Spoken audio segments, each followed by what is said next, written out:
At yun nga mga kapatid, isang bagong umaga sa ating lahat. Alam naman natin, every gising is a blessing.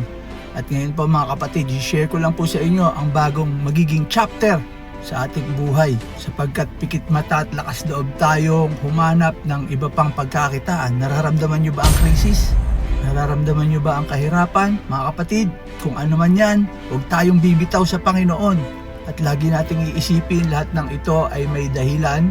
Lahat ng ito ay parte ng kanyang perfect plan. Ang atin lamang dapat gawin ay patuloy tayong magsumiksik at hanapin ang kanyang presensya. Huwag kang bibitaw kapatid sa kung anumang pagsubok ang darating pa sa ating buhay. At ito nga, ako po ay meron namang regular na trabaho, ngunit may mga idle time naman na kaysa sayangin ko, palagay ko ay dapat hanapan natin ng mas makabuluhang bagay.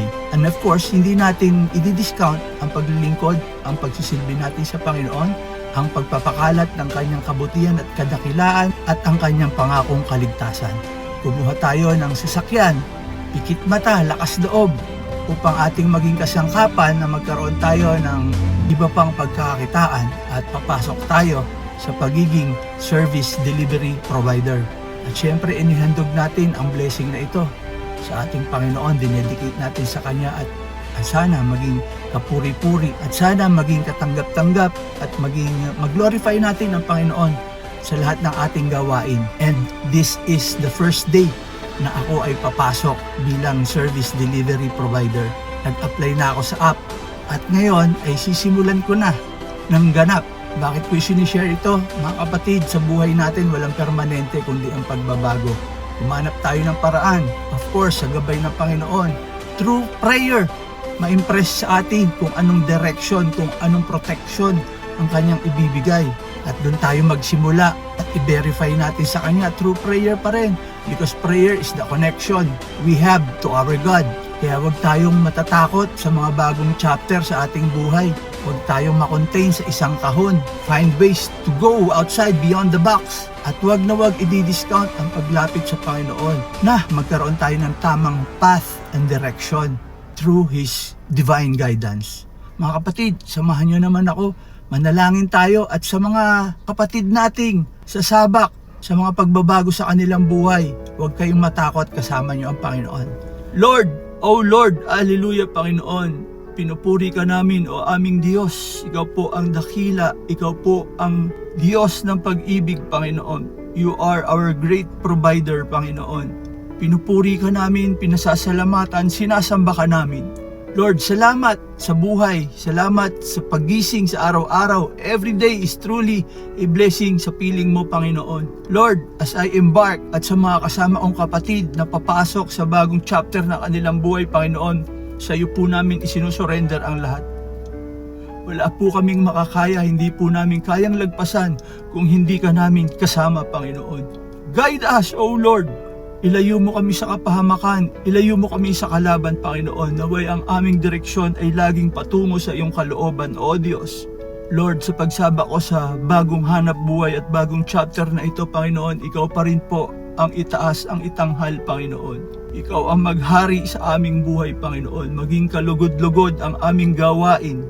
And may this glorify you, our Lord. Lord, gabayan mo ako, bigyan mo ako ng wisdom, bigyan mo ako ng discernment, Panginoon. At ang lahat ng mga kapatid ko na kasama ko sa pananalangin ngayon, na papasok sa bagong chapter ng kanilang buhay. We need your guidance, Panginoon. Sa krisis na aming nararanasan ngayon, Panginoon, huwag mo kaming bibitawan, huwag mo kaming iiwan. At nangangako kami na lagi kami magsusumiksik sa iyong presensya at hindi kami hihiwalay sa iyo.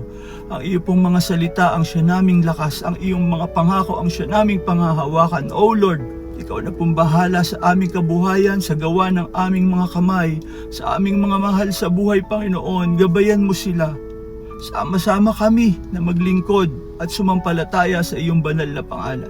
Lord, ikaw na pong bahala sa aming mga mithiin sa buhay. We surrender to you and we know that you have your plan for us, plan to prosper us and not to harm us, plan to give us hope and a future, O Lord.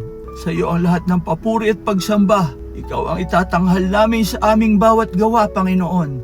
In Jesus' name we pray. Amen.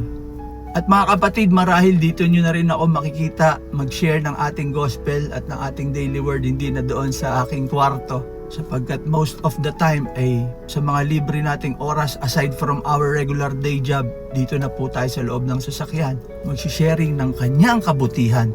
At kung loloobin ng Panginoon, dito na rin sa sasakyan na ito ay mamimigay tayo ng mga Bible, dahil syempre magiging sa iba't ibang lugar ako mapupunta, mamimigay tayo ng blessing. Tayo naman ay instrumento ng Panginoon sa pagpapakalat ng kanyang kabutihan at kadakilaan.